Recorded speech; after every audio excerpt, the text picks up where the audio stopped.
Merhaba Dünya, Örgü mü dediniz kanalıma hepiniz hoş geldiniz. Bu videomda sizlere görmüş olduğunuz gibi mozaik tekniği kullanarak yapmış olduğum bu güzel desen çalışmasının nasıl yapıldığını anlatmak ve paylaşmak istiyorum. Umarım sever ve beğenirsiniz arkadaşlarım. Modelimi yaparken şöyle 3 milim tığ kullandım. Ve Alize Cotton Gold'un şu şekilde iplerini kullandım.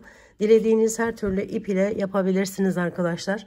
Battaniyelerden hırkalara varana kadar dilediğiniz her modelde kullanabileceğiniz bir çalışma, bir model arkadaşlarım. Modelimi yaparken şimdi ben size şöyle bir tanesini anlatacağım. Onun için o toplamda 35 tane zincire ihtiyacım olacak. Hemen şöyle başlıyorum zincir çekmeye.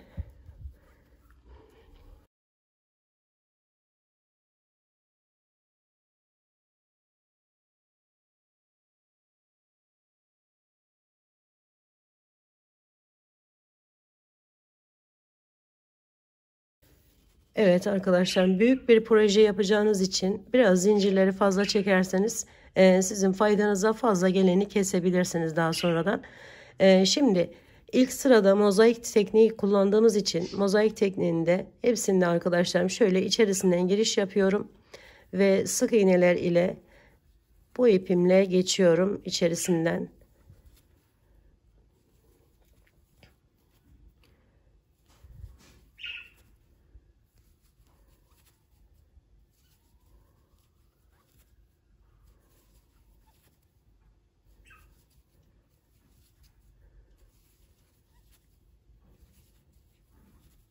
Evet, bu şekilde buraya kadar gelelim. Sona geldiğimizde arkadaşlar bakın şu şekilde alıyorum ve şöyle bir tane daha sık iğne yapıp bu ipimi kesiyorum. Şimdi diğer rengime geçmek istiyorum arkadaşlar. Bakın şurada yerimiz var. Şöyle duruyor. Dönüş yaptığımız yer. Diğer ipimi aldım. Bu şekilde tutuyorum. Şöyle bir tane zincir çekiyorum ve bakın şu sık iğnelerimin üzerinde şu şekilde yerler var. Bunların arka kısımlarından alarak bu ipimizi de aradan götürelim. Arka kısımlarından alıp bu şekilde sık iğneler ile sona kadar gidiyoruz arkadaşlarım.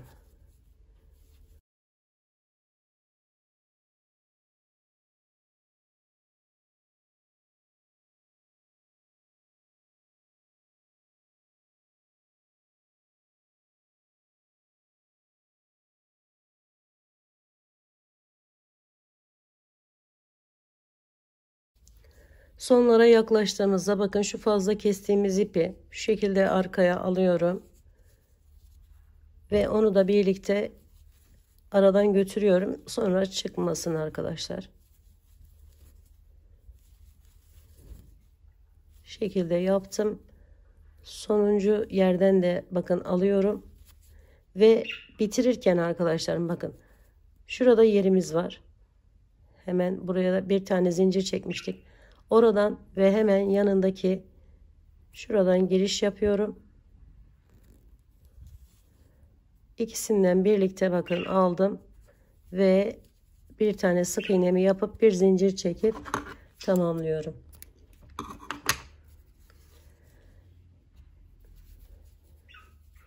Diğer sıraya geçmek için hemen diğer renk ipimi alıyorum. Bakın şöyle bu iple daha belli. Buradan giriş yaptım. Şu şekilde alıyorum. Bu bir tane zincirden sonra hemen yanındakini arkadaşlarım şöyle aldım ve buraya bir tane sık iğne yapıyorum. Bu kenarda giden yerimiz olacak. Bununla herhangi bir işlem yapmayacağız. Şimdi üzerine alıyorum. Aşağıdan da bir tanesini atlayıp ikincisinden giriş yapıyorum. Bakın şurasından. İkili trabzanlarımızı yaparken hep buralardan alacağız arkadaşlar. Şu şekilde alarak bir tane ikili trabzan yaptım. Daha sonra hemen yanına gelen bakın şu buradan giriş yapıyorum. Yine aynı diğer sırada yaptığımız gibi üstünden sık iğnemi yaptım. Üzerine alıp aşağıya inip aradan bakın bir tanesini atlıyorum. Bu şekilde bir sık iğne, bir ikili trabzan gösterdiğim şekilde alarak bu sırayı tamamlıyoruz.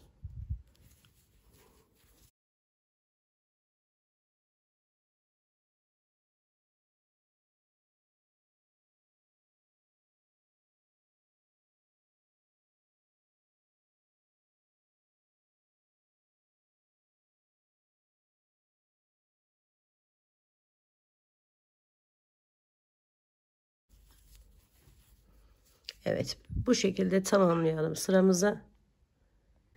Evet, sonlara geldiğimizde yine bu ipimi böyle alıyorum arkaya ve sık iğnemi bakın yaparak onu oraya tutunduruyorum, aradan götürüyorum arkadaşlar.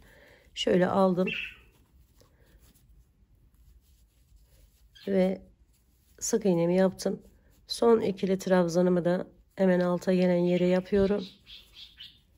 Bu şekilde ve kenardaki yerden bu ikisinden giriş yapıyorum bu şekilde ve bu sırayı da tamamlamış oluyoruz. Şimdi diğer renk ipime geçiyorum.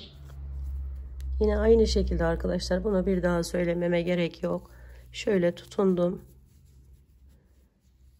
Şöyle bir tane sık iğnemi, bu hiç değişmiyor arkadaşlar. Hangi renk olursa olsun burası hep bu şekilde yapılacak.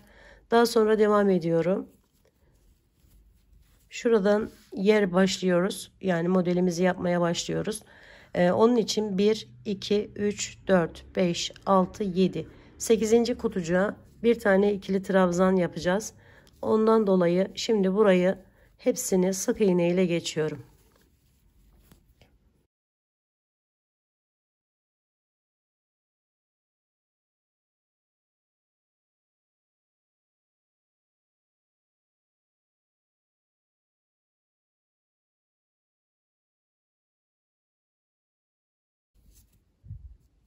Şimdi 1, 2, 3, 4, 5, 8. kutucuğa yapacağız arkadaşlar.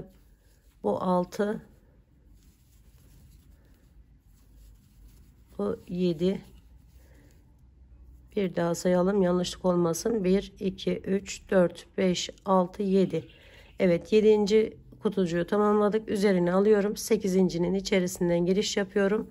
Ve buraya bir tane ikili trabzan yapıyorum. Daha sonra yine sık iğneler ile hepsini tamamlıyorum.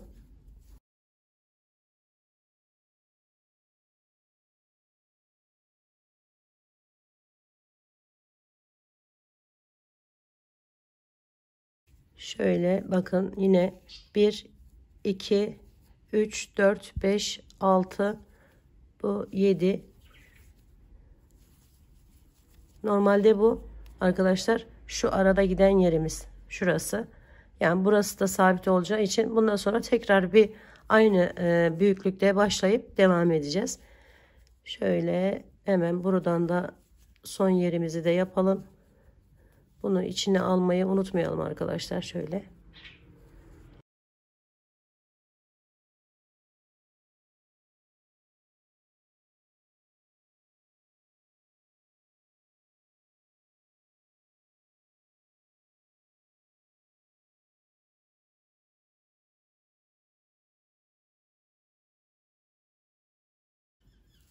Yine bir sık iğne, bir ikili trabzan şeklinde bu yere kadar geliyoruz arkadaşlar. Buraya ve buraya şimdi göstereceğim şekilde devam edeceğiz. Şöyle aldım.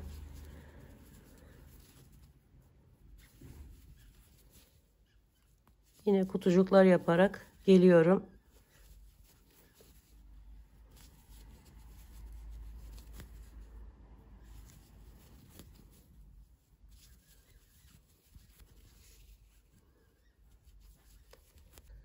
Evet, buraya geldim arkadaşlar. Şöyle üzerine alıyorum. Hemen yanındaki buradan da giriş yapıyorum ve buraya bir tane ikili trabzan yapıyorum bu şekilde. Sonra 3 tane sık iğne yapıyorum araya. 1, 2 ve 3. Daha sonra tekrar üzerine alıp aşağıdan bakın, burası bunun üzerine sık iğne yaptığımız için hemen bu ortadaki yerden giriyorum. 1, 2. 2 tane ikili trabzan yapıyorum buraya. Ve daha sonra aynı şekilde bir sık iğne, bir ikili trabzan şeklinde devam ediyorum. Bu sırayı bitiriyorum arkadaşlar.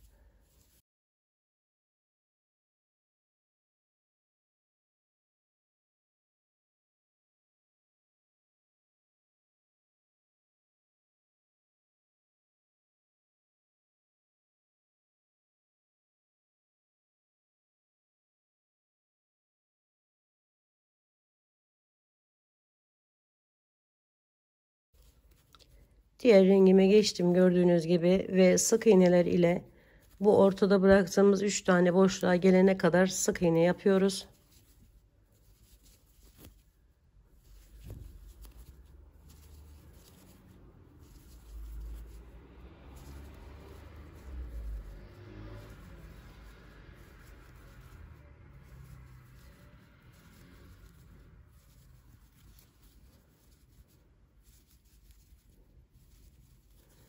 Şimdi bu boşluğa ise 3 tane ikili trabzan ile devam ediyorum arkadaşlar. Şöyle aldım.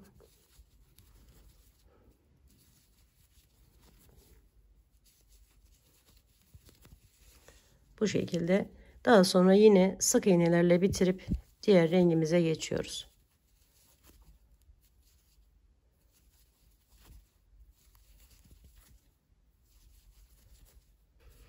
Evet, diğer rengime geçtim arkadaşlarım şöyle. Şimdi kenardakileri yaptıktan sonra şöyle bir tane ikili trabzan, yine buraya 2 tane kutucuk yapıyorum. Bu şekilde bir, hemen yanına bir tane daha yapıyorum arkadaşlarım. Şöyle ve bu üzerine buraya gelene kadar sık iğne ile devam ediyorum.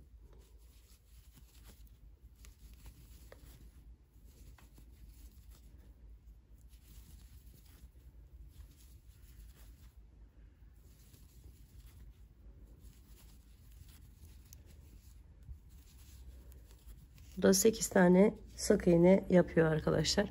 Üzerine aldım. Hemen yanından giriş yapıyorum. Bir tane ikili trabzan yapıyorum. Sonra 3 tane sık iğne yapıyorum. 1 2 3. Sonra üzerine alıp tekrar bir ikili trabzan daha yapıyorum. Ve 8 tane bu tarafa doğru sık iğne ile devam ediyorum.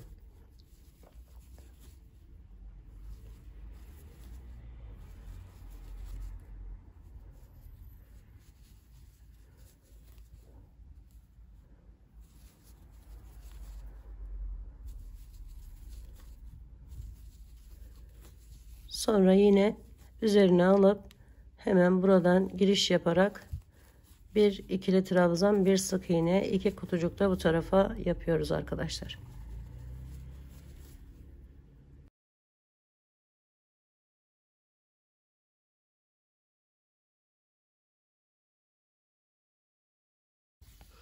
Evet, bu sırayı da bu şekilde tamamladık.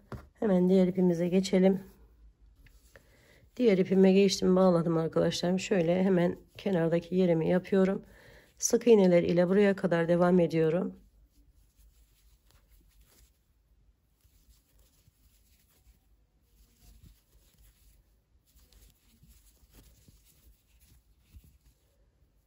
Bu arada bıraktığımız 8 tanenin üzerine ise ikili trabzanlar yapıyorum arkadaşlar.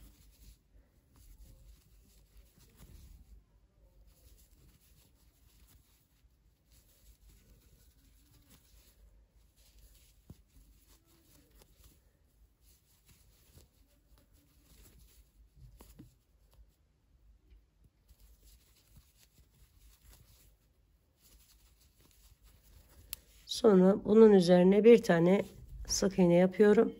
Araya 3 tane yine ikili trabzan yapıyorum.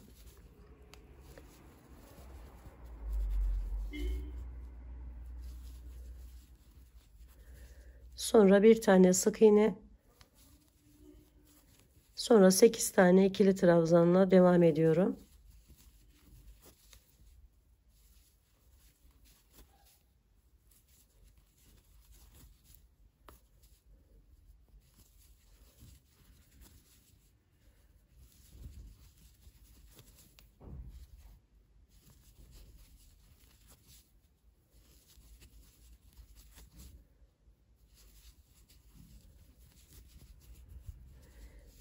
Şu şekilde bir görüntü elde ettim. Şimdi sık iğnelerle bitirip diğer rengime geçiyorum.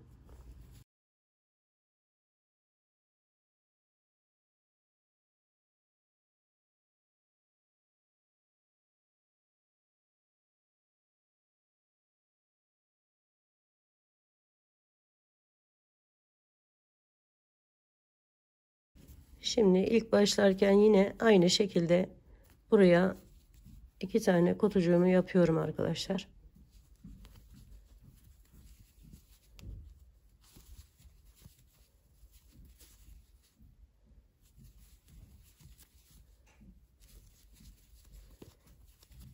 Ve bu 8 tanenin üzerinden devam edip buraya kadar hiçbir şey yapmadan sık iğneler ile devam ediyoruz.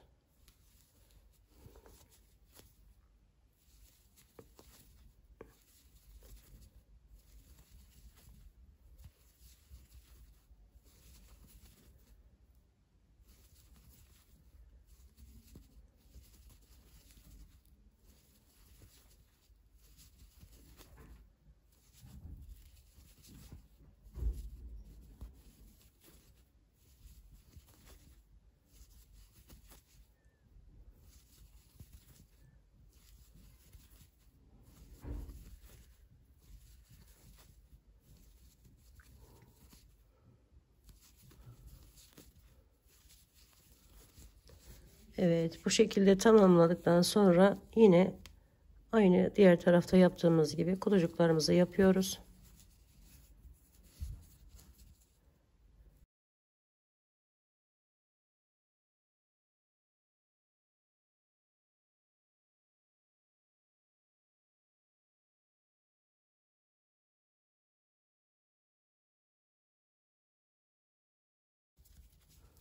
Sık iğneler ile yine devam ediyorum.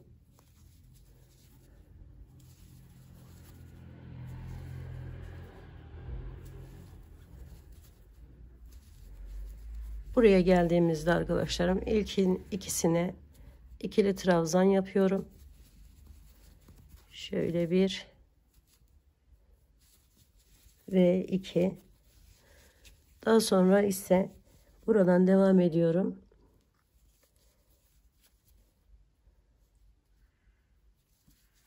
Sık iğne yaparak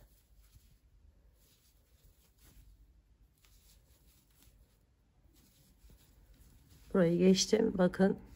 Şimdi burada üzerine alıyorum. Buradan giriş yapıp 5 tane buraya ikili trabzan yapıyorum.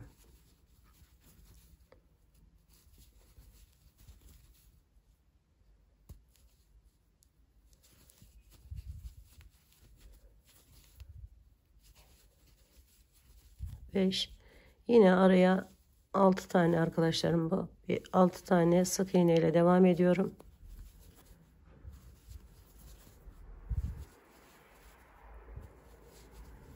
Son ikiye yine 2 tane ikili trabzan yapıyorum. Daha sonra sık iğnelerle devam edip diğer rengime geçiyorum.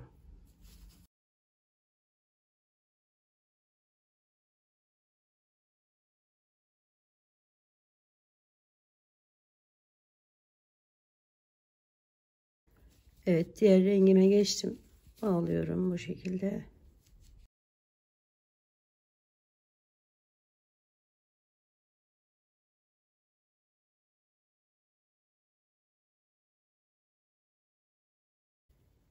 Kenardaki yerlerimi yaptıktan sonra 2 tane sık iğne yapıyorum. Sonra bu araya arkadaşlar bir tane ikili trabzan, 2 tane sık iğne, tekrar bir tane ikili trabzan, bir tane sık iğne ve bir tane de buraya ikili trabzan yapıyorum. Ve buranın üzerine 5 tane yine sık iğne ile geçiyorum.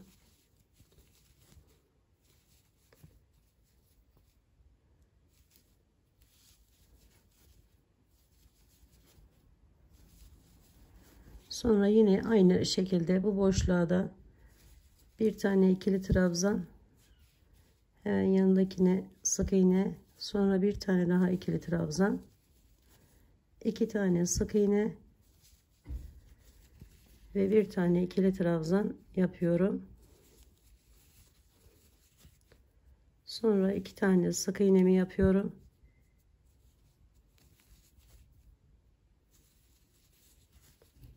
Sonra da buradaki kutucukları yaparak bu rengimi tamamlayıp diğer rengime geçiyorum.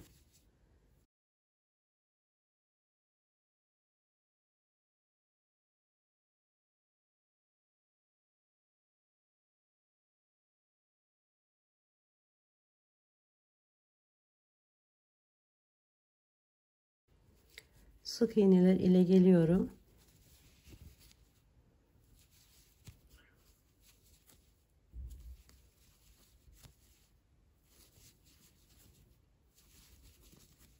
Bu iki tanenin üzerine yine iki tane ikili trabzan yapıyorum. Sonra bir tane sık iğne. Bu boş bıraktığımız yerlere iki tane ikili trabzan, bir tane sık iğne, bir tane ikili trabzan, bir tane sık iğne ve şimdi arkadaşlarım şöyle iki tane ikili trabzan yapıyorum. Bu 5'in üzerine önce 1 2, sonra araya bir tane sık iğne yapıyorum. Sonra iki tane ikili trabzan daha yapıyorum.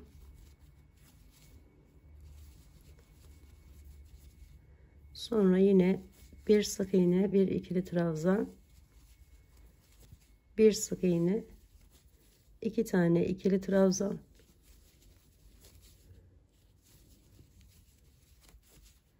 bir sık iğne, iki tane ikili trabzan,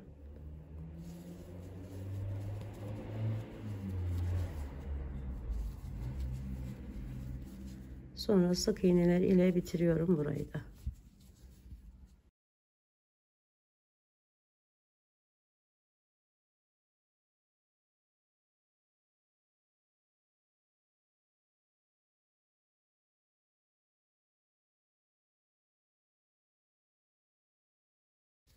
Diğer rengime geçtim gördüğünüz gibi ve kenardaki kutucukları yapıyorum önce.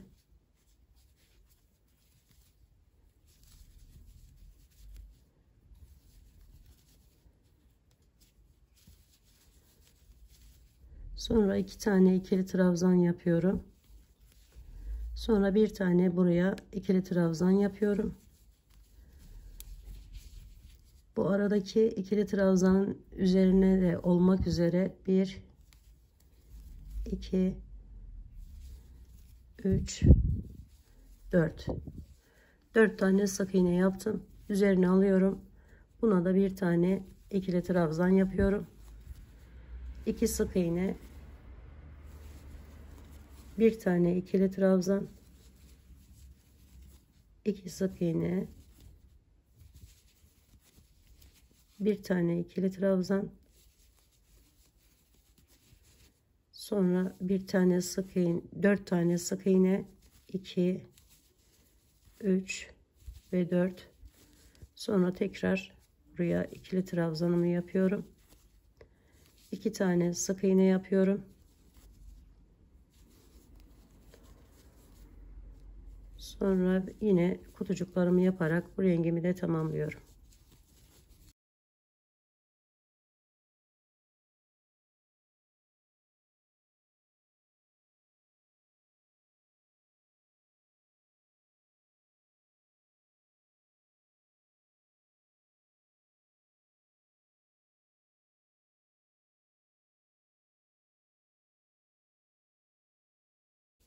Sık iğneler yaparak geldim. Şimdi buraya iki tane ikili trabzanımı yapıyorum.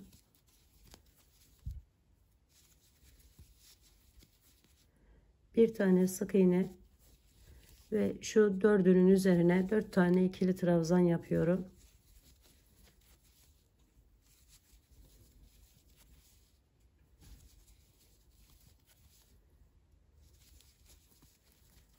Ve buraya sık iğnemi yapıyorum. Buraya arkadaşlar bir tane ikili trabzan yapıyorum. Araya 3 tane sık iğne ile devam ediyorum. 1 2 ve 3, şöyle. Sonra bir tane ikili trabzan yapıyorum. bir sık iğne, yine 4 tane buraya ikili trabzanla devam ediyorum.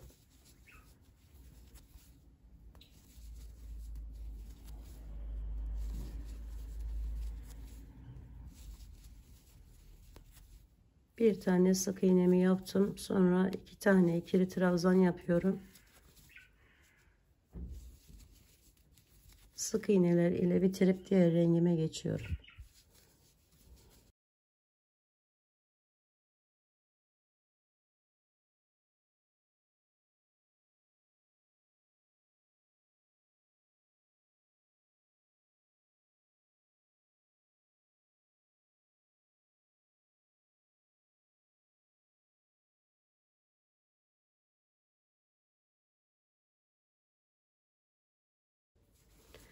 Evet, kutucuklardan sonra yine 2 tane sık iğnemi yapıyorum. Sonra bir tane ikili trabzanımı yapıyorum. Buradan arkadaşlar buraya kadar sık iğneler ile devam ediyorum.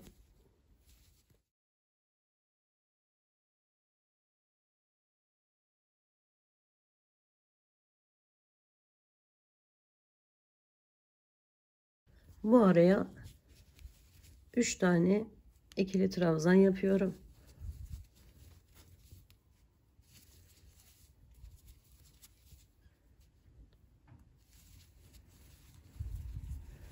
Sonra buradan sık iğneler ile devam ediyorum.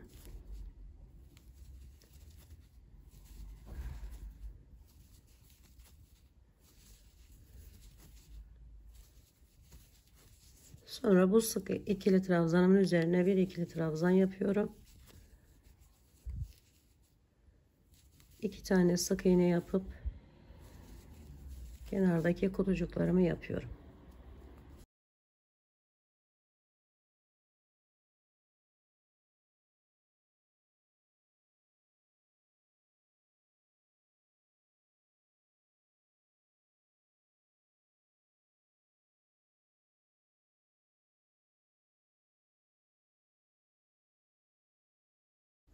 Evet, yine aynı şekilde sık iğneler ile geliyorum.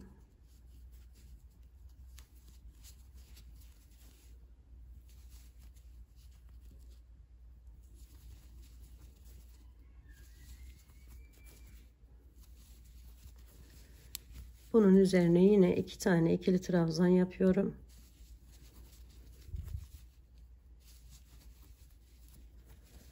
Daha sonra bir tane buraya sık iğnemi yapıyorum. Bu şekilde. Daha sonra arkadaşlar buradan devam ediyorum. Bir tane daha hemen bu ikili trabzanımın üzerine sık iğnemi yapıyorum. Sonra üzerine alıyorum. Aşağıya iniş yapıyorum ve 1 2 3 4 ve 5 tane buraya ikili trabzan yapıyorum. Daha sonra 3 tane sık iğne yapıyorum.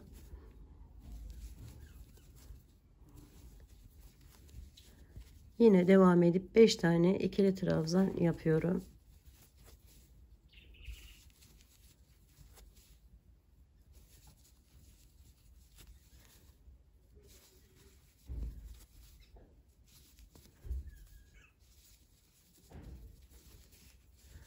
Sonra 2 tane sık iğne,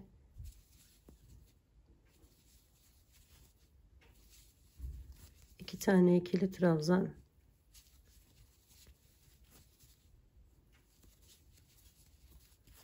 sonra sık iğneler ile bitirip diğer rengime geçiyorum.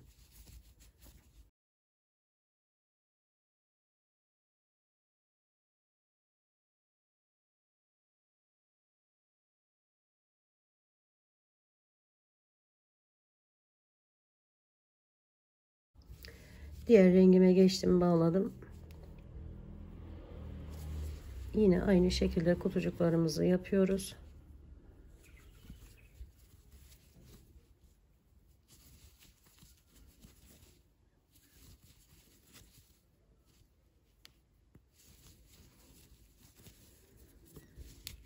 2 tane sık iğnemizi yapıyoruz.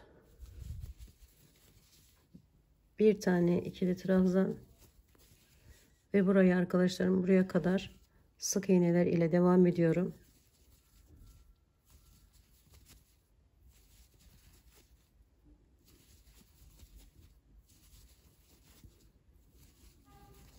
Yine buranın üzerine 3 tane ikili trabzan yapıyorum.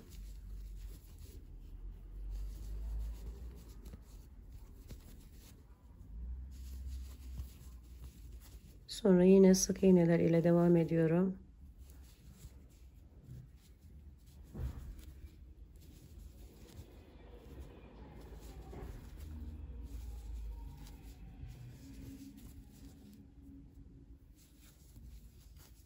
Yine buraya bir tane ikili trabzan, 2 tane sık iğne ve kenardaki yerlerimizi yapıp diğer rengimize geçiyoruz.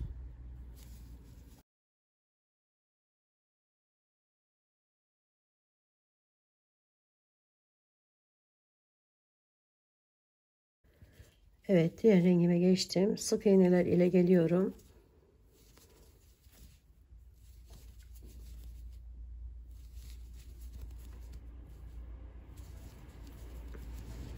Ve buraya 2 tane ikili trabzanımı yapıyorum.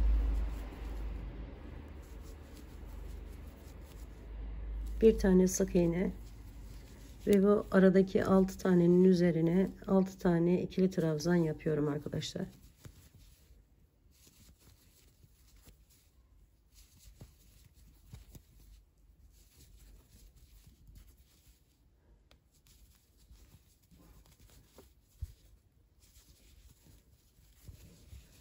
Sonra 3 tane sık iğne.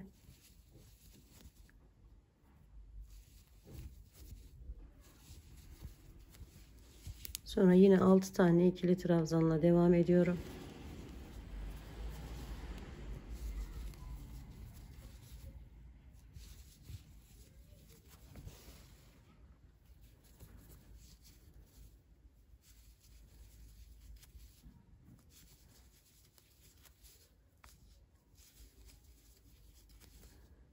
Sonra bir tane araya yine sık iğnemiz, 2 tane ikili trabzan ve sık iğneler yaparak bu sırayı da tamamlıyoruz.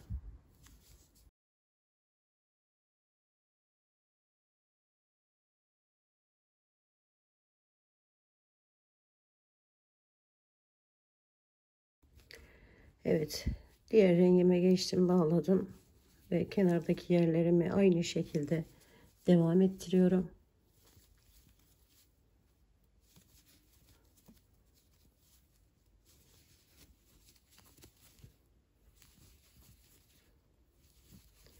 İki tane sık iğneden sonra bir tane buraya ikili trabzan yapıyorum ve bu ortadaki ikili trabzanımın üzerine kadar sık iğne ile devam ediyorum.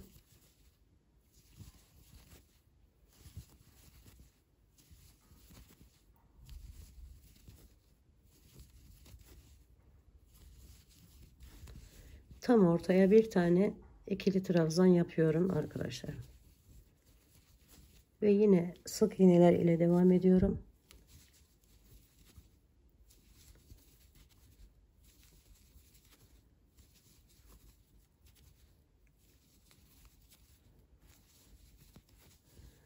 Buraya yine bir tane ikili trabzan.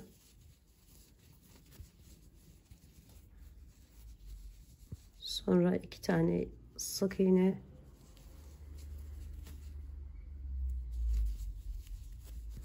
Ve kutucukları yaparak bitiriyoruz bu sırayı da.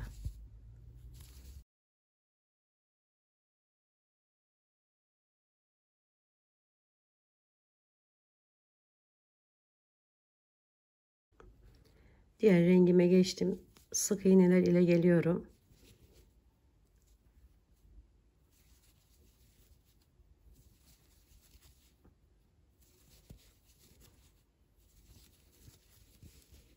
Buraya 2 tane yine ikili trabzanımı yapıyorum. Daha sonra bir tane önce bu üzerine yapacağımız sık iğne ile birlikte 1 2 3. 3 tane sık iğne yapıyorum. Sonra üzerine alıyorum. Buradan aşağıdan 2 tanesini atlayıp buradan giriş yaparak 2 tane buraya ikili trabzan yapıyorum. Daha sonra 2 tane sık iğne yapıyorum. Araya 1 2, sonra üzerine alıp bir tane buraya ikili trabzan yapıyorum. Şu şekilde bunu tersine çevireceğiz arkadaşlar. Şimdi şöyle şurayı yapıyoruz. Daha sonra bir tane buraya sık iğne, hemen bunun yanına bir tane daha ikili trabzan, 2 tane sık iğne, 1 2, sonra 2 tane ikili trabzan yapıyorum bu araya, 1 2, buraya 3 tane sık iğne ile devam ediyorum. 1 2 ve 3, sonra üzerine alıp 2 tane bu kenardan giden yerimden alarak ikili trabzan yapıyorum. Sık iğneler ile bitiriyorum.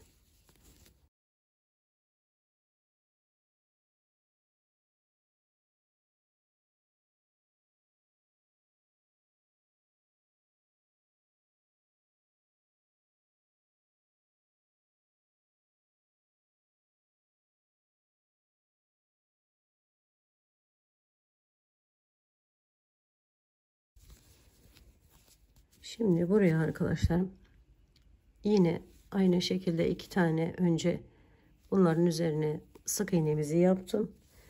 Daha sonra devam ediyorum. Bu araya gelene kadar hepsini sık iğne ile geçiyorum. Yani 2 3 4 5 6 ve 7. Evet, 7 tane sık iğne ile devam ettim. Şimdi üzerine alıp bu araya 2 tane ikili trabzan yapıyorum.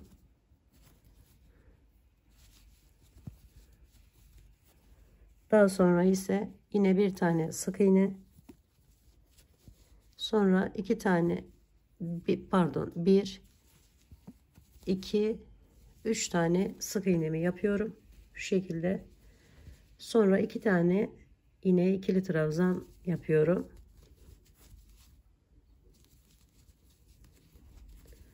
Ve buranın dışına, yani buraya gelene kadar yine sık iğneler ile devam ediyorum.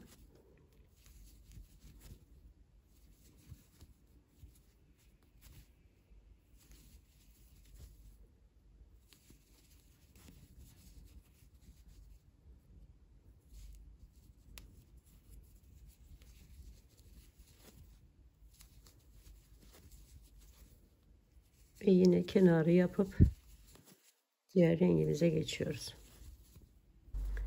Diğer rengime geçtim. Şöyle hemen kenardaki sık iğnelerimi yaparak devam ediyorum.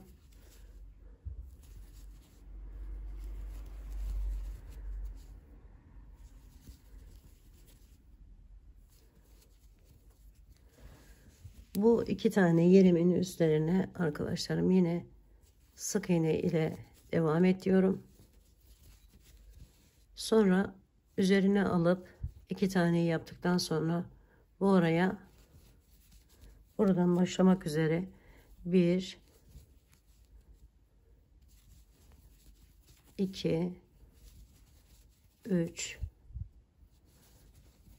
4 5 tane, bakın burayla birleştirmiş olduk. 5 tane ikili trabzan yapıyorum. Bu ikisinin üzerine şöyle 1 2 sık iğnemi yapıyorum. Daha sonra bu aradaki 3 tane yere 3 tane ikili trabzan yapıyorum. 1 2 ve 3, yine 2 tane sık iğnemi yapıyorum. Yine buradan başlayıp 5 tane ikili trabzan yapıyorum.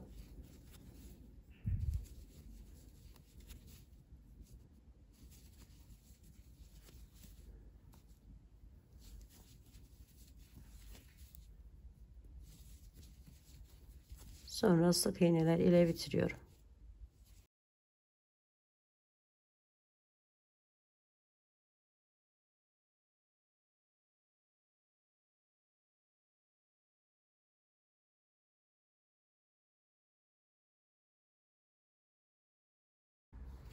Evet, diğer rengime geçtim, bağladım. Yine aynı şekilde bu kenardaki yerlerimi yapıyorum.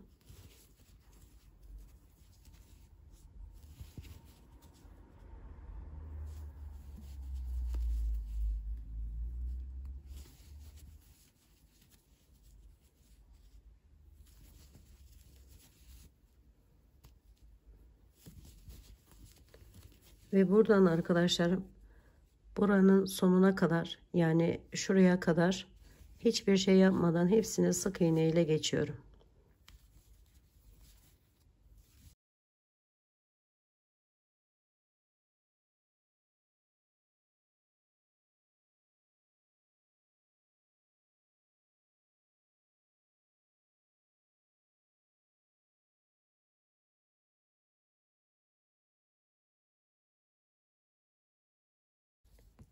Yine bu ikisinin üzerine de aynı şekilde sık iğne yaptıktan sonra bakın buraya geldim.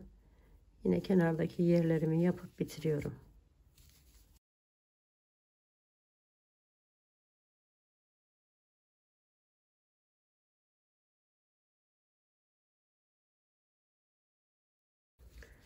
Evet, diğer rengime geçtim, bağladım. Sık iğneler ile geliyorum şimdi.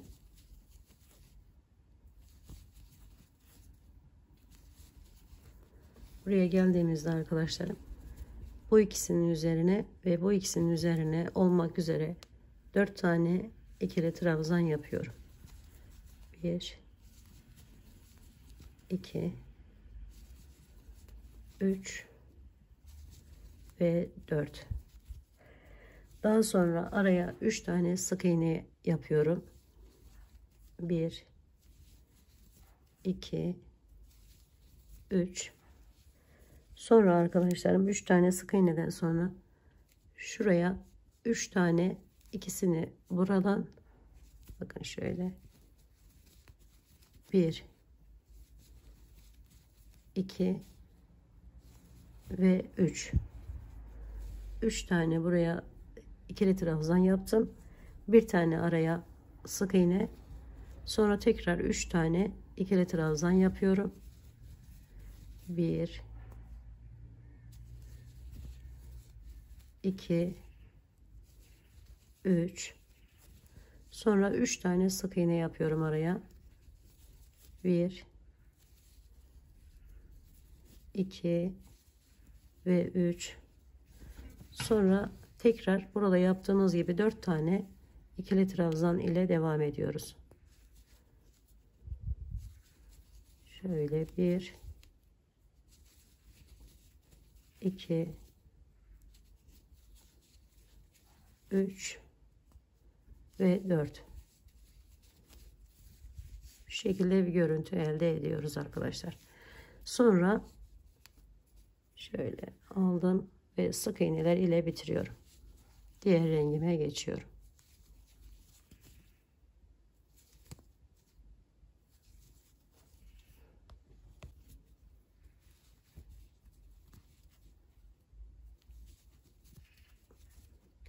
Şimdi burada bunu yaptıktan sonra bir tane kutucuk yapıyoruz arkadaşlar. Şöyle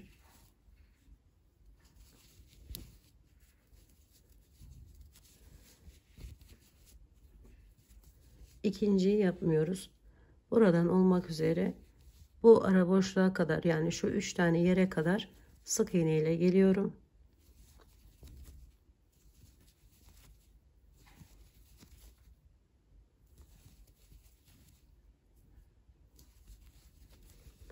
Bu boşluğa 3 tane sık iğne yapıyorum. İkili trabzan yapıyorum.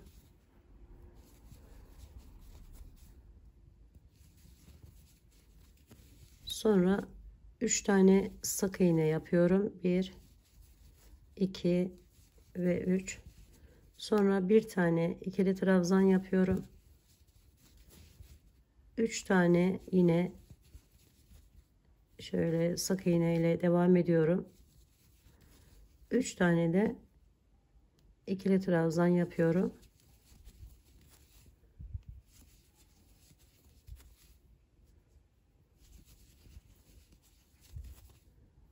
Altı tane sık iğne ile devam ediyorum.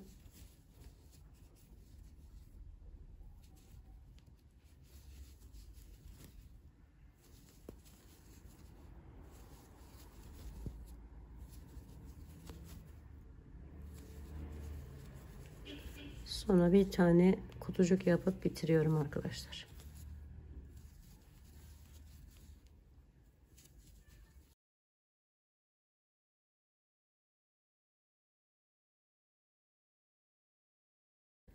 Diğer rengime geçtim. Sık iğneler ile geliyorum.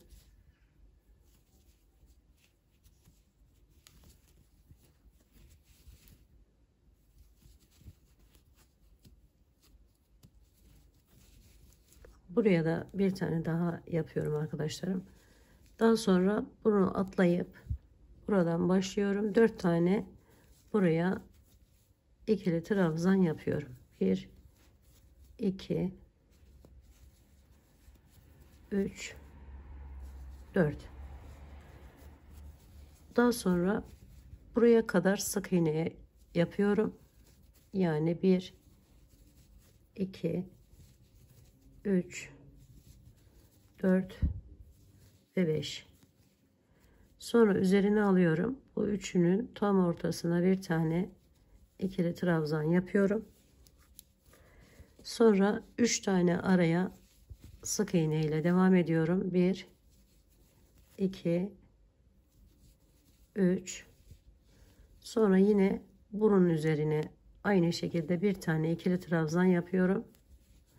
Bu araya yine 5 tane sık iğne ile devam ediyorum. 1 2 3 4 ve 5.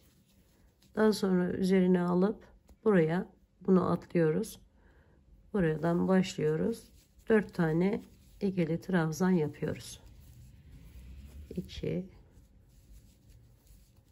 3 ve 4. Sonra devamını sık iğneler ile tamamlayıp diğer rengimize geçiyoruz.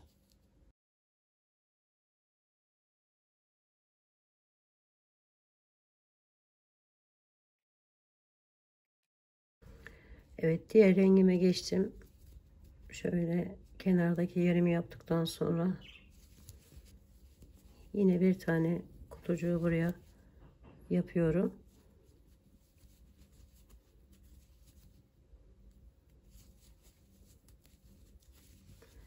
Ve buradan devam ediyorum sık iğneler ile.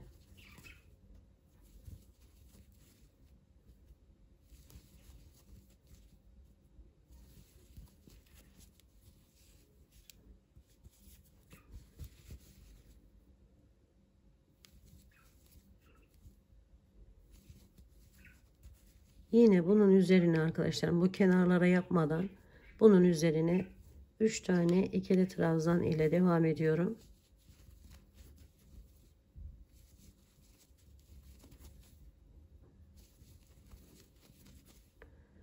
Sonra yine burada 2 tane ikili sık iğne, 3 tane pardon sık iğne üzerine alıp tam ortadakinin üzerine bir tane ikili trabzan, sonra yine 2 tane 3 tane sık iğne, 2 3, sonra 3 tane ikili trabzan,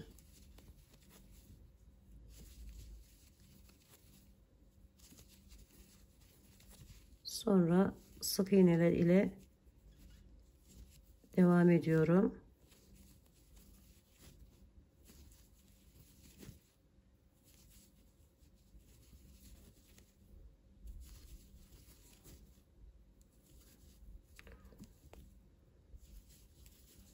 Kenara bir tane kutucuk yapıyorum ve diğer rengime geçiyorum.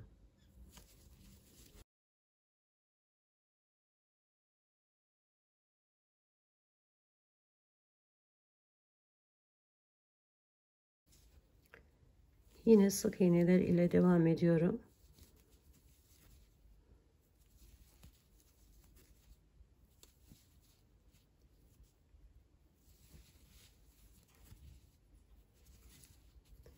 Şimdi bakın burayı da geçtim. Bir tane, şöyle iki tane üzerine alıyorum. 4 tane buraya. Bir tane yuvamız da burada var zaten. 1 2 3 4 4 tane ikili trabzan yapıyorum. Sonra 3 tane sık iğne yapıyorum. 1 2 3. Sonra bu boşluğa 3 tane ikili trabzan yapıyorum arkadaşlar. 1 2 ve 3. Araya bir tane sık iğne, 3 tane ikili trabzan, 1 2 ve 3. Daha sonra 3 tane sık iğne, 1 2 3. Sonra 4 tane ikili trabzan ve sık iğneler ile bitirip diğer rengimize geçiyoruz.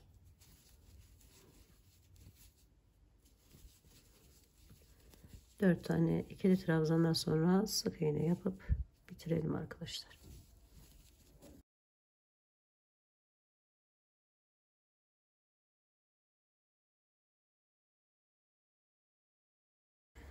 Diğer rengime geçtim. Mahaladıktan sonra hemen buraya 2 tane kutucuğumuzu yapıyoruz arkadaşlar bu defa. Şöyle aldım. Bu birinci. Sonra bir sık iğne, bir ikili trabzan yapıyorum. Arada hiçbir ikili trabzan yapmadan burayı da aynı bu şekilde devam ediyorum.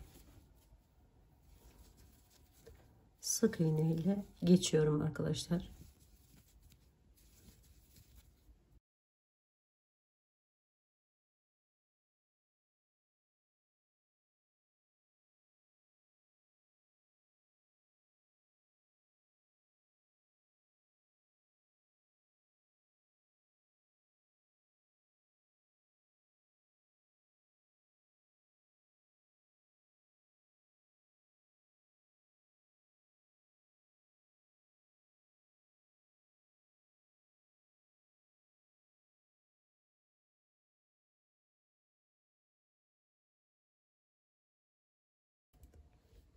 Diğer renk ipime geçtim. Sık iğneler ile geliyorum.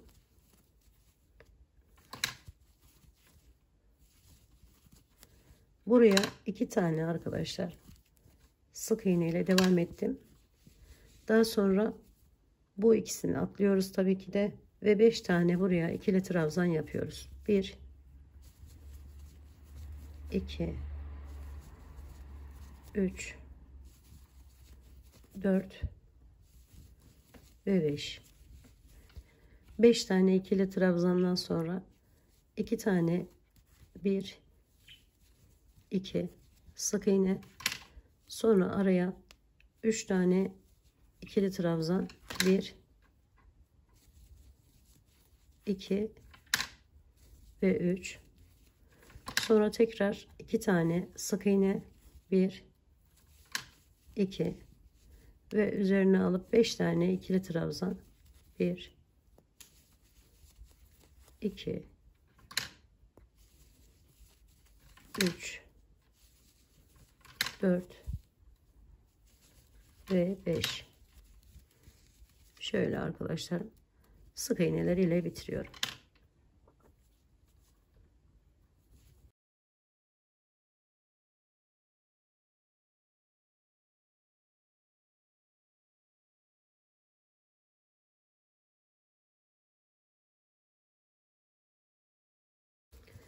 Evet, diğer rengime geçtim. Hemen kenarda 2 tane kutucuk yapıyorum yine.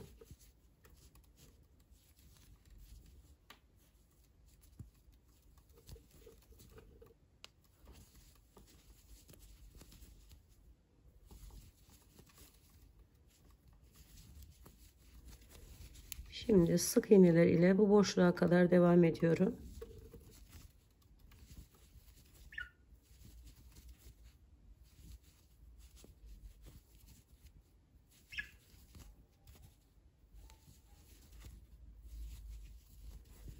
Evet, buraya geldiğimizde 2 tane ikili trabzan yapıyorum buraya. Sonra 3 tane sık iğnemi yapıyorum. 1, 2 ve 3. Sonra 2 tane ikili trabzan yapıyorum. Şu şekilde arkadaşlar. Ve aynı diğer tarafta yaptığımız gibi sık iğneler ile devam ediyoruz.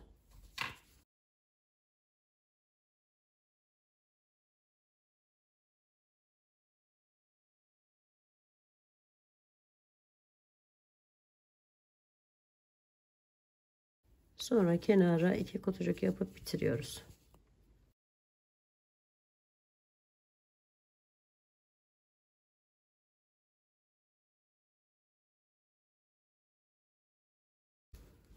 Diğer rengime geçtim ve devam ediyorum sık iğneler ile.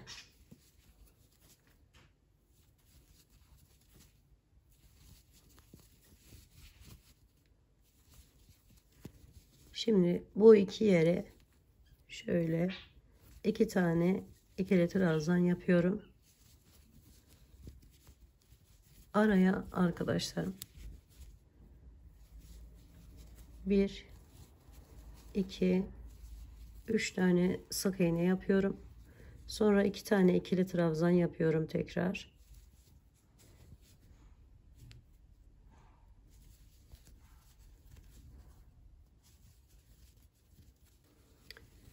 İki tane sık iğne yapıyorum arkadaşlar bu araya. Sonra üzerine alıyorum. 3 tane ikili trabzanım vardı. Bir tane şu şekilde ikili trabzan, bir tane sık iğne, sonra tekrar bir ikili trabzan daha yapıyorum.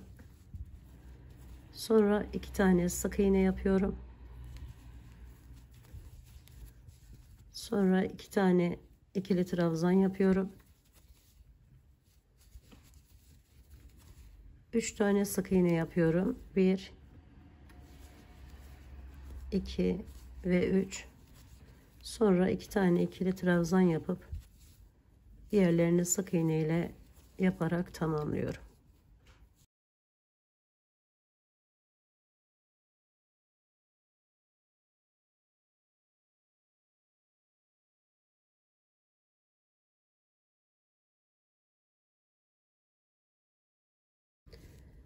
Şimdi buraya 2 tane sık iğnemizi yapıyoruz önce.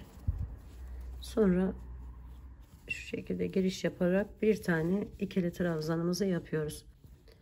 Şimdi bir tane ikili trabzandan sonra bu ortaya gelene kadar sık iğne ile devam ediyorum.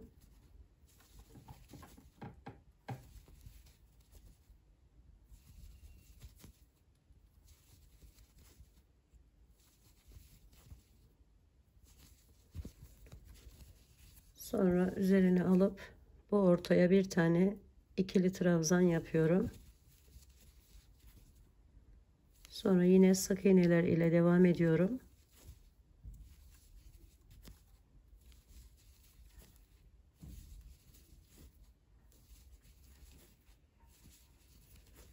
Ve buraya geldiğimizde yine bir tane son yere ikili trabzanımı yaptım. Sık iğne yapıyorum 2 tane. Sonra kenarımızı yapıp bu rengimizi tamamlıyoruz arkadaşlar.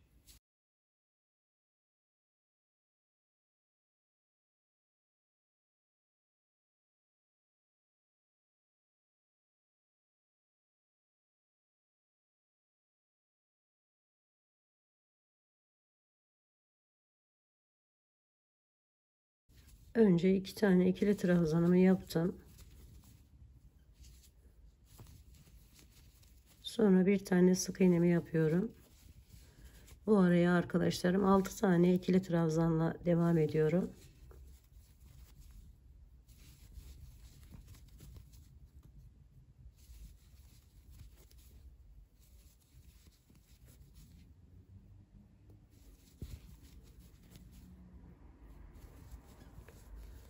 6 tane yaptım.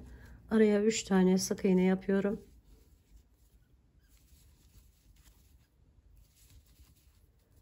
Sonra yine 6 tane ikili trabzan ile devam ediyorum.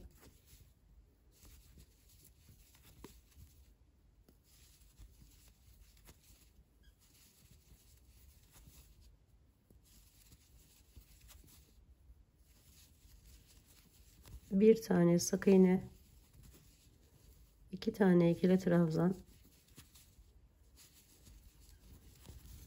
şu şekilde ve sık iğneler ile bitirip diğer rengime geçiyorum.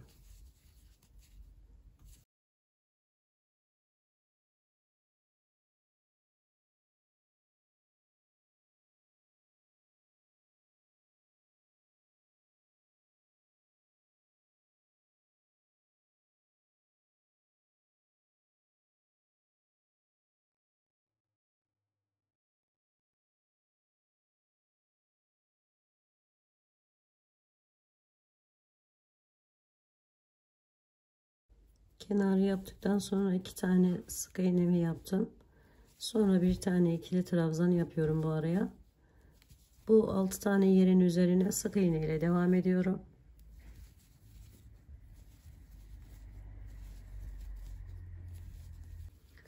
Bu boşluğa 3 tane ikili trabzan yapıyorum.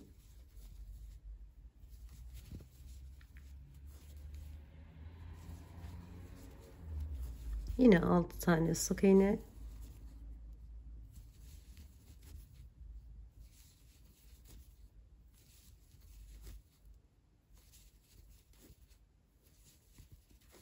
Bir ikili trabzan. 2 sık iğne.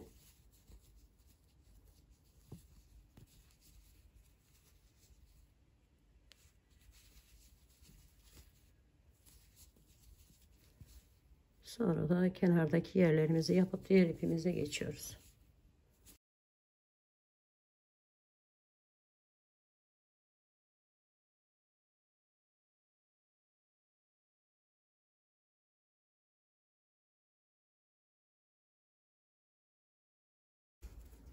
Sık iğnelerle geldim. Kenardaki 2 tane ikili trabzanımı yapıyorum. Sonra 2 tane sık iğne ile devam ediyorum. Ve buranın üzerine 6 olan sayıyı 5'e düşürüyorum arkadaşlar. 5 tane ikili trabzan yapıyorum. 1 2 3 4 ve 5. Sonra 3 tane yine sık iğne yapıyorum araya. Sonra 5 tane ikili trabzan yapıyorum.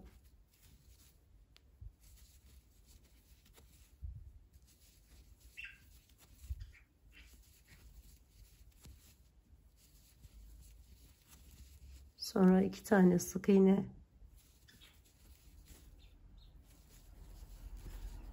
2 tane ikili trabzan.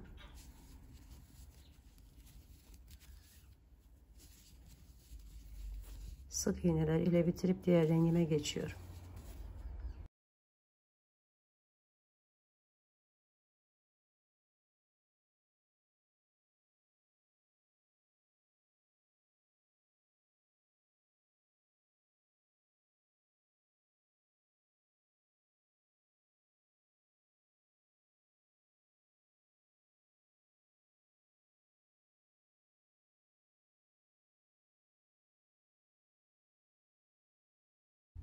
İki tane sık iğnemi yapıyorum önce.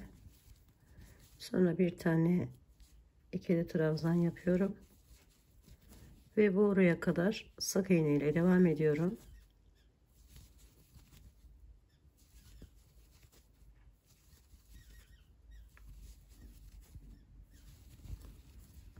Şöyle.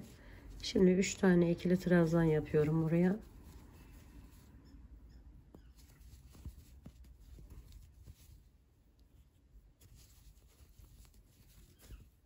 Sonra yine sık iğneler ile devam ediyorum. 6 tane arkadaşlar.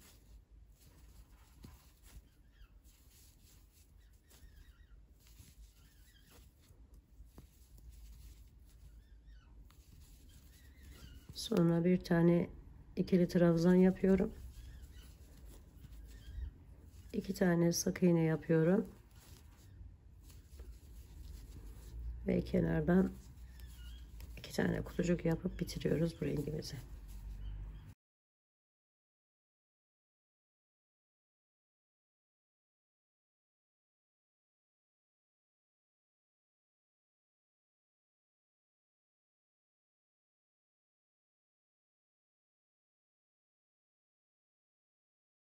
İki tane ikili trabzanıma kenardan gidenleri yapıyorum. Bir tane sık iğne yapıyorum. Sonra buradan başlamak üzere 4 tane ikili trabzan yapıyorum arkadaşlar. 1 2 3 ve 4. Daha sonra bir tane sık iğne araya, sonra bir tane ikili trabzan, bu şekilde şurayı dayız arkadaşlarım, şurada. Sonra 3 tane sık iğne,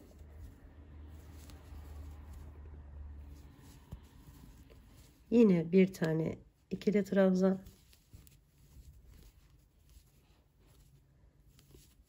yine bu araya bir tane sık iğne, sonra 4 tane ikili trabzanla devam ediyorum.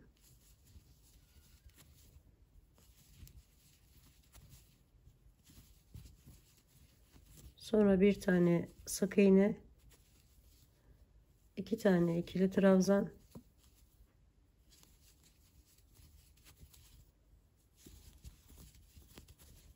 sık iğneler ile bitiriyoruz.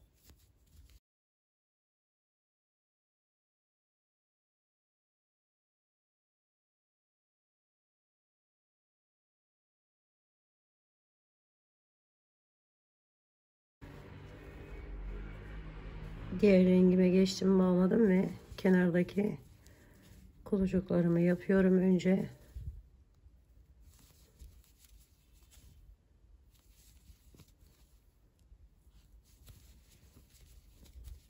Sonra yine 2 tane sık iğnemi yapıyorum.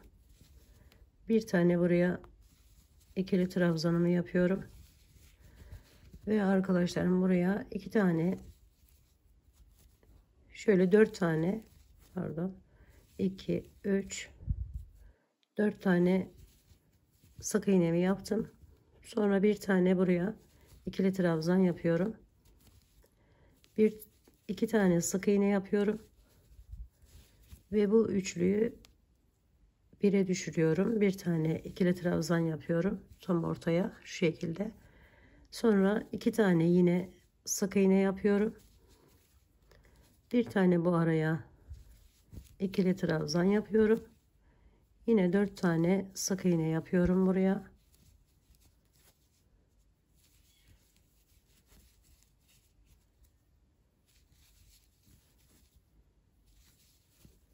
Sonra üzerine alıp bir tane bu kenardan giden ikili trabzanımı yapıyorum.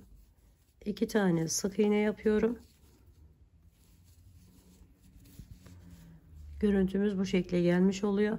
Şimdi yine kenardaki kulucukları yaparak diğer rengimize geçiyoruz.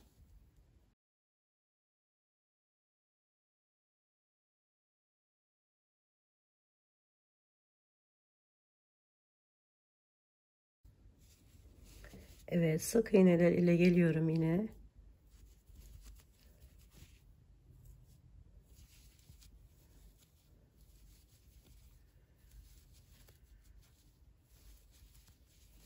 Bu 2 tanenin üzerine yine ikili trabzanlarımı yapıyorum arkadaşlar önce. Sonra bir tane sık iğnemi yapıyorum. 2 tane ikili trabzan yapıyorum. 1 2, sonra bir tane sık iğne, bir tane ikili trabzan ve bir tane buraya sık iğnemi yapıyorum. 2 tane ikili trabzanımı yapıyorum.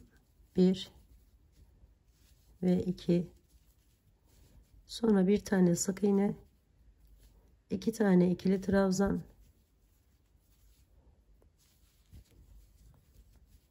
bir tane sık iğne, bir tane ikili trabzan,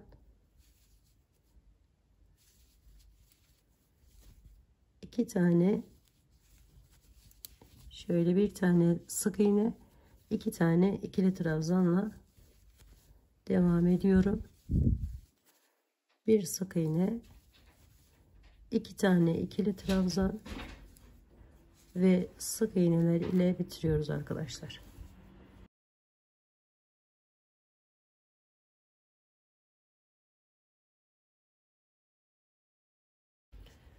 Diğer rengime geçtim. Şimdi kenardaki kutucukları yaptıktan sonra şöyle 2 tane sık iğne, bir tane ikili trabzan, 2 tane sık iğne, bir tane ikili trabzan, bir tane sık iğne, bir tane ikili trabzan ve 5 tane sık iğne. 1 2 3 4 5, sonra bir tane sık ikili trabzan, bir tane sık iğne, bir tane ikili trabzan, 2 tane sık iğne, bir tane ikili trabzan, sonra 2 tane sık iğne,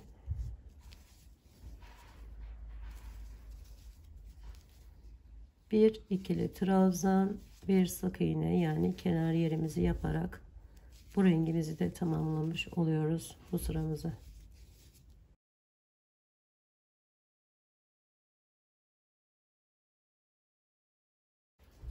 Evet, diğer rengime geçiyorum.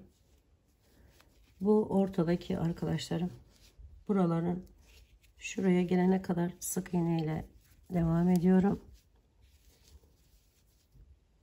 Önce burayı yapacağız.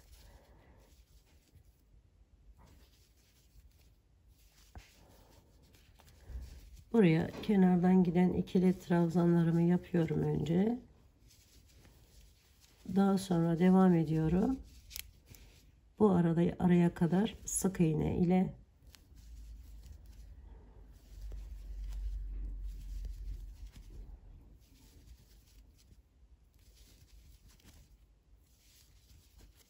ve buraya şimdi 5 tane ikili trabzan yapıyorum.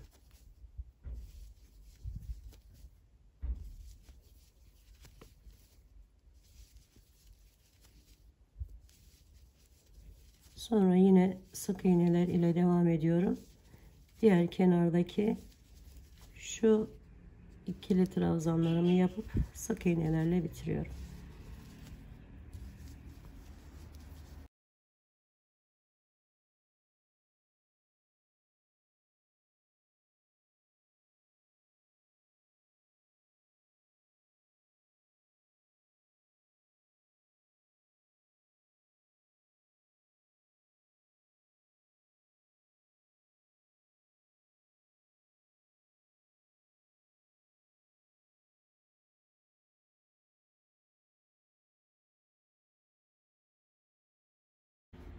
Evet arkadaşlar, diğer rengime geçtim. Bağladıktan sonra yine kenardaki önce kutucuklarımı yapıyorum.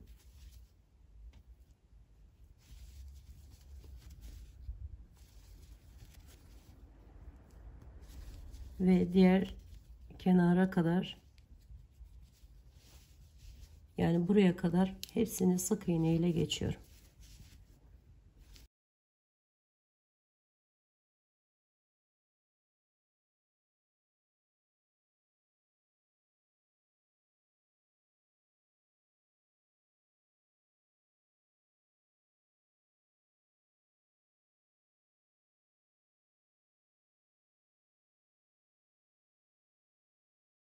Buraya gelince yine 2 tane kutucuk yaparak tamamlıyoruz bu sırayı da.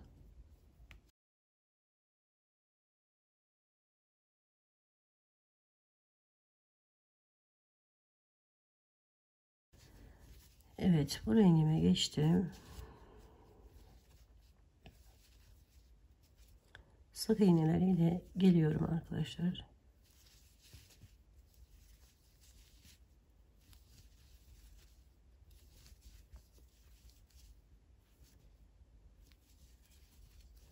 Şimdi buradan olmak üzere 8 tane ikili trabzan ile devam ediyorum. 1 2 3 4 5 6 7 ve 8. 8 tane bunu yaptıktan sonra bir tane sık iğne yapıyorum araya. Sonra 3 tane buraya ikili trabzan yapıyorum. Tekrar bir tane sık iğne ve 8 tane ikili trabzan ile devam ediyorum.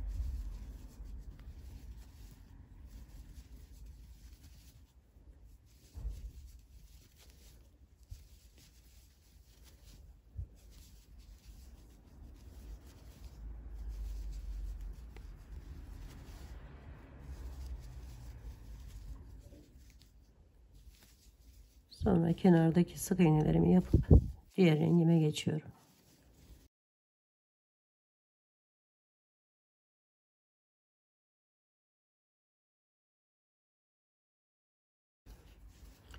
Diğer rengime geçtim şöyle.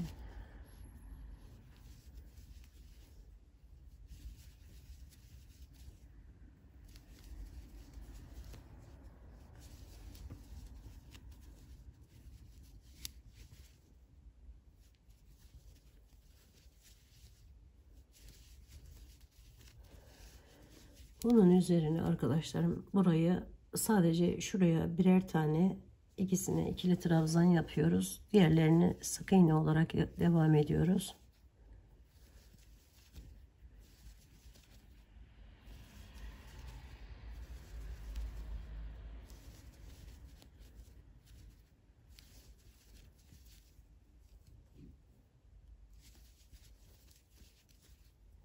Üç tane yine araya sık iğne, bir tane yine buraya ikili trabzan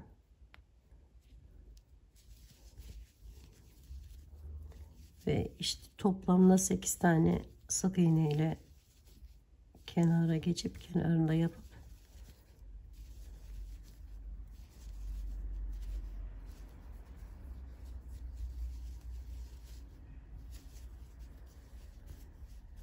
şimdi buraya geldik. Hemen kutucuklarımızı yapıp bitiriyoruz.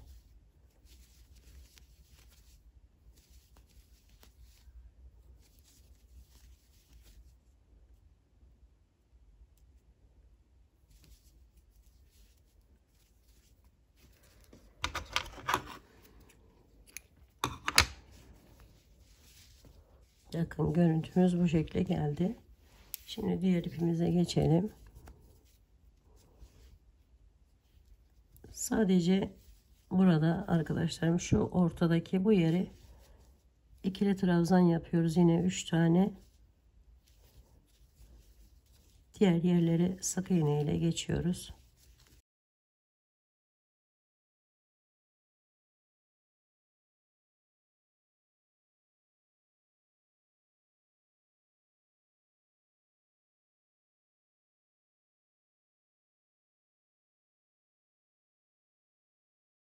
Evet, bunu yaptıktan sonra bakın sık iğne ile bitirelim ve diğer rengimize geçelim. Evet arkadaşlar, bu rengime geçtim. Hemen şöyle kenardaki yerlerimi yine aynı şekilde yapıyorum.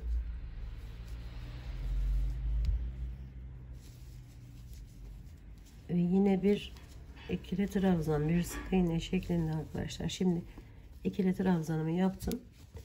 Bir sık iğne, bir ikili trabzan şeklinde devam ediyorum.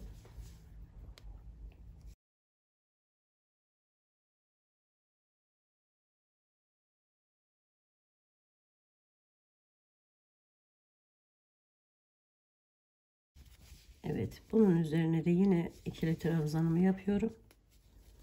Sonra 3 tane sık iğne yapıyorum araya. 2 tane ikili trabzan yapıyorum bu tarafa da.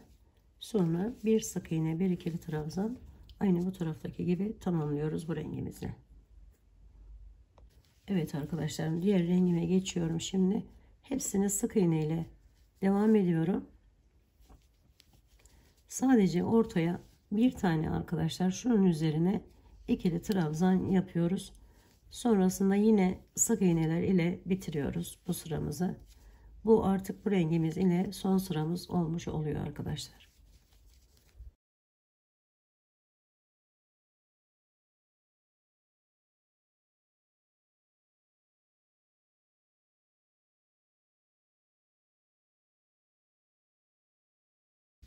Şimdi ortadakine bir tane ikili trabzan yapıyorum.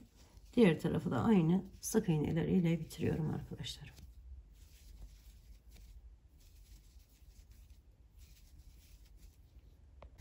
Ve modelimizin son sırası, diğer ipimize geçtik. Hiçbir şey yapmadan arkadaşlarım bir şöyle ikili trabzan, bir sık iğne, ilk başlangıç yerimize geri dönmüş oluyoruz. Bu şekilde bakın.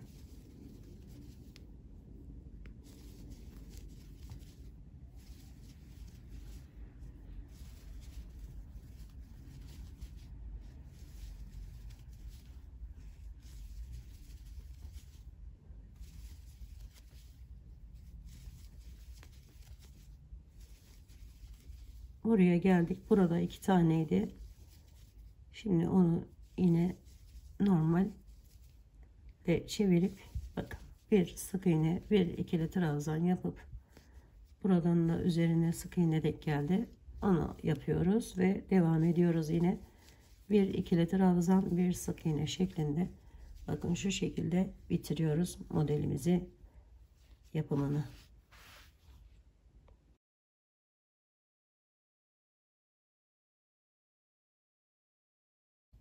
Ve arkadaşlarım, böylelikle modelimizi, desenimizi tamamlamış bulunmaktayız. Bakın şöyle bir görüntüye sahip. Eğer Alize Cotton Gold bir ip kullanıyorsanız arkadaşlarım, kesinlikle ütü yapın derim. Bakın şöyle kıvrılmalar oluyor. Aynısı bunda da vardı. Ama ütüden sonra bu hale geldi arkadaşlar. Başka ipler kullanırsanız onlarda da hafif hafif ütüler yapabilirsiniz arkadaşlar. Şöyle çok güzel yatak örtülerinden kilimlere, hırkalara, daha sonra çantalara, battaniyelere varana kadar dilediğiniz her türlü örgüde kullanabileceğiniz, yapımı da gördüğünüz gibi çok zor değil arkadaşlar. Bir model olduğunu düşünüyorum. Umarım sizler de bu şekilde düşünüyorsunuzdur. Yapacak olan arkadaşlarıma şimdiden kolaylıklar diliyorum. Örgümü dediniz kanalıma abone olmayı, beğenmeyi, yorum yapmayı, paylaşımda bulunmayı unutmazsanız çok mutlu olurum arkadaşlarım. Bir dahaki en güzel, en değişik, en farklı örgü modellerinde görüşmek üzere. Hoşça kalın, sağlıkla kalın, Allah'a emanet olun arkadaşlar.